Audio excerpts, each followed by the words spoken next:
Doctor সাহেব দেখেন না, কাল রাতে আমার শরীর একদম ঠিক ছিল, সকালে উঠে দেখি পুরো শরীর মাশরুম হয়ে গেছে। ডাক্তার সাহেব আমাকে বাঁচান প্লিজ। হাল্ক, তোমার শরীর পুরোপুরি মাশরুম কেমিক্যালে নষ্ট হয়ে গেছে, এটা ঠিক করা সম্ভব না। ডাক্তার সাহেব আপনি এসব কি বলছেন?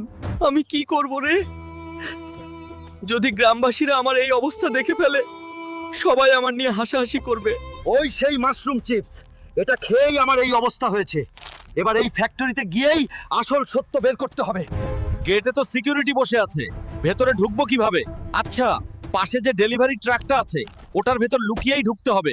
শোনো, এই কেমিক্যাল সব চিপসের সাথে মিশিয়ে পুরো গ্রামে ছড়িয়ে দেবে, তারপর আমরা এর ওষুধ বানিয়ে কোটি কোটি টাকা কামাবো। তোরাই আমার এই অবস্থার জন্য দায়ী। এই কে রে তুই? কোনকার ডন যে এখানে এসে ডনগিরি মারাচ্ছিস? দেখলে তো মনে হয় কেউ তোকে বডিতে মিউট দিয়ে দিয়েছে। ভাগ এখানে থেকে। এক তো আমার এই অবস্থা, তার উপর আবার গালাগালি।